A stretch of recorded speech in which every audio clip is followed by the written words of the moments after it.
Artificial intelligence is everywhere, helping us drive cars, track our health, and understand the world. But building AI isn't as simple as just feeding data into a computer. Modern AI can handle text, images, audio, and video all at once. But figuring out how to combine all this information is tricky.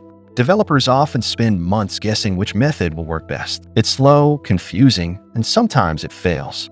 A team of scientists at Emory University may have solved this problem. They created a periodic table for AI. It organizes all AI methods, showing which information to keep and which to ignore.